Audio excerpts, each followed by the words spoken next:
Mm-hmm. Is it your video? Yep. Mom's got it.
We're back here to finish the build series on this video for those of you who have been asking. Mostly one person that keeps asking me every time I see him. You know who you are, Willis. We're back here to finish this build. Last time y'all saw this truck, I believe, and maybe we'll put some stuff at the beginning of the video as to what you saw last and kind of a progression up to this point. I believe I didn't even have the engine in this truck last time y'all saw it. And so now it's completed and I have about 40,000 miles on the build, about a set of tires worth. Figured I'd show y'all what everything I've done to it and the point that it's at now, and kind of do a wrap up on this truck's build for this channel. Maybe continue into more videos on this and another project I've got going. Well, we got whoever, everybody that helped me, got the engine, transmission in, front axle, got it driving, and how many years ago? I guess it's been about 3 years, I think, since I've been driving it. Some summer of 20, so two in some years, 2 and change, something like that. And I put, I don't know, maybe 1,000 miles on it, and developed a nice oil leak. I blew a center out of a old oil pressure sensor. That was the first problem. Got that fixed, and I put a bunch more miles on it and pretty much stayed stock. Did a few little lift pump changes or whatever, maintenance, the basic stuff, and I ran it for another 20,000 miles probably without that much done to it. But now I have finally done some upgrades to the engine. I put an upgraded turbo in this truck, which is actually the 3rd turbo this engine has had. Factory, this engine came with an H1Z, and I mean, that was okay for running factory, but shortly after I started running it, I don't know, maybe 10,000, no, not even 10,000, 5,000 miles after I started driving it, I got an HX35 off of another engine and put a Wicked wheel in that and ran that for a while. But now I have a stainless diesel HX35 that's been bored out to a 63mm compressor wheel. It's their 5-blade Mafia turbo. And if I'm going to run a bigger turbo, make more boost, more pressure, you want to make sure the engine can handle that. So I went ahead and did head studs. I used the OptiTorque head studs from Power Driven Diesel, and dropped head studs in. While head studs were in, I did 60-pound valve springs with hardened retainers and Power Driven Diesel's Batwing stainless rocker pedestals. And so that's basically the only thing that's been done to this truck. On the fuel side, I have a Power Driven Diesel rack plug and a Power Driven Diesel AFC Live kit with the max travel springs. But other than that, the engine's factory, stock injectors and everything. But that's the way it's been running for 40,000 miles, and it's been going okay so far. Started driving it pretty much right away. Well, at first I didn't have a rear drive shaft for the truck, so I was just driving around in 4-wheel drive with a front drive shaft. And not on the road, just testing it. Yeah, just testing it, just up and down the driveway. And you hit a bump right and the drive shaft kind of just pulled apart. So one of the first things that got done was I got a new front drive shaft made, which a lot of people say you don't have to with these, but I did. So new front drive shaft. The clutch I put in it is a 450 horse clutch, so it should hold up to the horsepower upgrades I've done. And then I got the rear drive shaft. I got 2 foot cut out of the rear drive shaft, which I may have said that in one of my older videos, but 2 foot cut out of the rear drive shaft because of the everything being slid back and the transfer case. I built this here, this coolant filter setup. I don't know if it was necessary, but I figured this engine was sitting for so long. I filtered some of the rust out of the coolant system from sitting open. And one of my more recent mods was I actually put the 6.4 fan on the Cummins fan clutch, because I mean it's bigger than the Cummins fan, and figured for towing and stuff it'd be better to keep it cool. So that was one thing I've done. Most recent mod is I did a new lift pump setup. I have a cat fuel filter hanging from the engine back there on a power driven diesel billet fuel filter base, and that a line runs down here to on the frame. There is a 140 gallon an hour adjustable fast lift pump. It's not the filter and pump combination, it's just a pump. And I have a Baldwin fuel water separator filter. Before it, I built my own brackets and stuff and hung it here from the frame. So that's what's handling my fuel delivery to this engine. Y'all know how this truck looked when I bought it. It was a XL trim package, pretty basic. Headlights were junk and just didn't look good. Bumper was rusty. So what I've done is a whole bunch of cosmetic upgrades. I've got the Alpha Rex Pro Series headlights. This is pretty recently done with LED Auxito bulbs in it. I did a new grille, new Ford emblem. I've got a strip of white marker lights here I added. There's turn signals here on both sides of the grille. I just put this Lund Interceptor bug shield on the front. Fab 4's pre-runner style bumper, and set a Raceline Raptor 782 wheels with Canadi Mudhog tires. Aftermarket badges on the side, F350 Cummins badges. I did these mirrors with LEDs in them after I smashed the passenger side one on a road sign. I tinted all the windows. Front windshield's 40% with a 5 strip. Side windows are 35%. Back window is 20%. Smoked cab lights with white LEDs.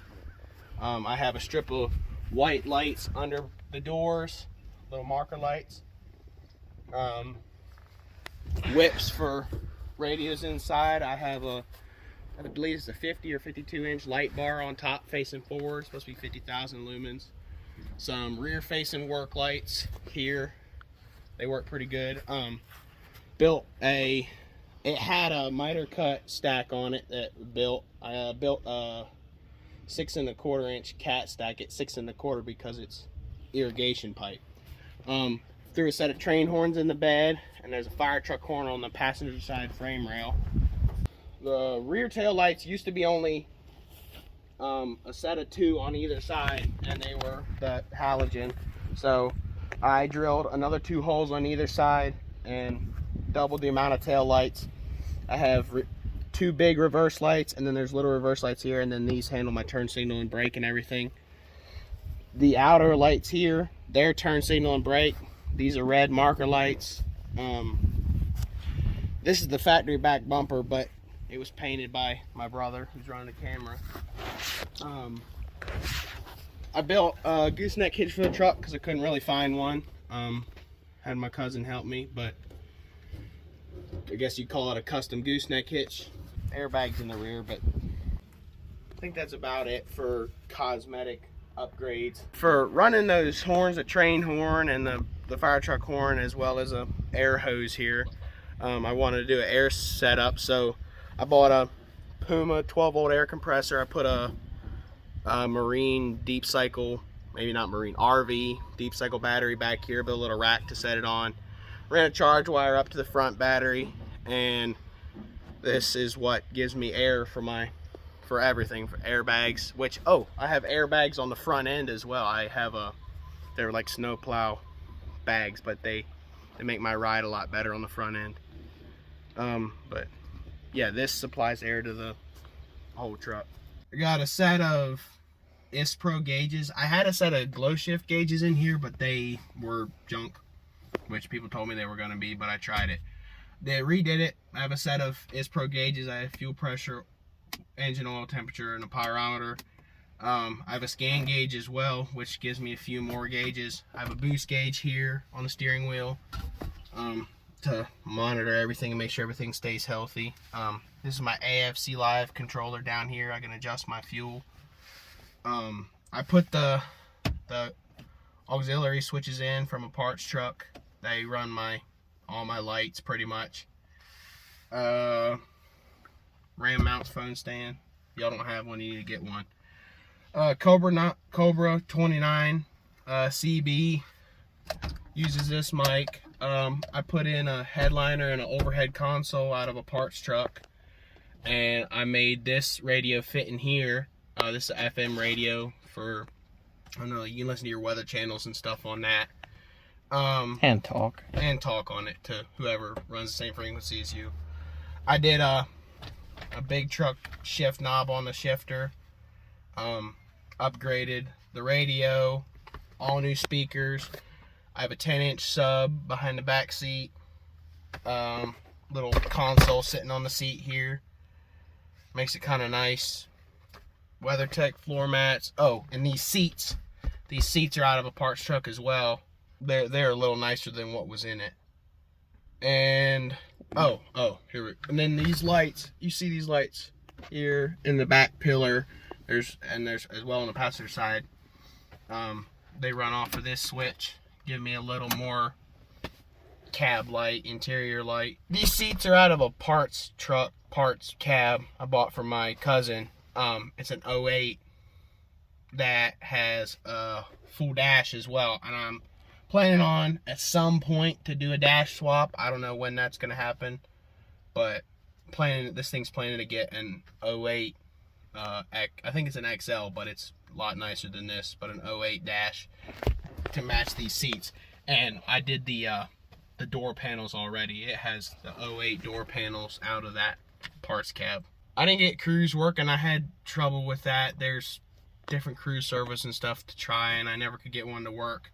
So this truck's mechanical a lot already, so I kind of figured I'd do something like this. This will be a hand throttle. I haven't got it hooked up yet, but I've done 40,000 miles without cruise. I've kind of gotten used to not having it, but this will be a hand throttle. Won't be quite as nice as cruise, but be able to pull it out, set your throttle, and then hit your button to take it off. It'll be nice for long trips. That's something I'm gonna get done. Dash swap will get done, but I don't know when. Who knows? Might be another 3 years till it gets a dash swap. All right, and I just acquired this truck. It's a 2012 F-250 Lariat, completely stock when I bought it. 242,000 miles. I've done a few things to it. It needed an AC compressor when I bought it, so new AC compressor. I did the CCV reroute, got me a hose hanging down there pointing at the ground now. Did a high idle kit from BD Diesel, and it needed cab mounts because these trucks as well. Oh, that's another thing I did on both of these trucks now. I had to put new cab mounts in it because Ford uses a rubberized foam and they go bad. So my truck won't got that problem. yeah, because your truck has rubber ones. My truck's old as shit. These should have had rubber, but they're not. But then now it's new poly cab bushings. But that's all that's been done to this truck. It's completely stock, not deleted, not tuned, nothing. Some of the emissions equipment was replaced recently, but that's going away. We're gonna do some weight savings mods here after a little while. Off-road kit. Yeah, off-road kit. Off-road use only. Or road use for Mexico. One of the two. But this thing's gonna get some stuff done to it. Won't be a terrible lot. No engine swaps or anything, but we'll do. Oh, another thing. I got this truck tinted. I had the front windows match the back windows, and I had the whole windshield tinted as well as the strip. So I've done a few things to this truck, but it's pretty much still completely stock, but that's going to change after a little while.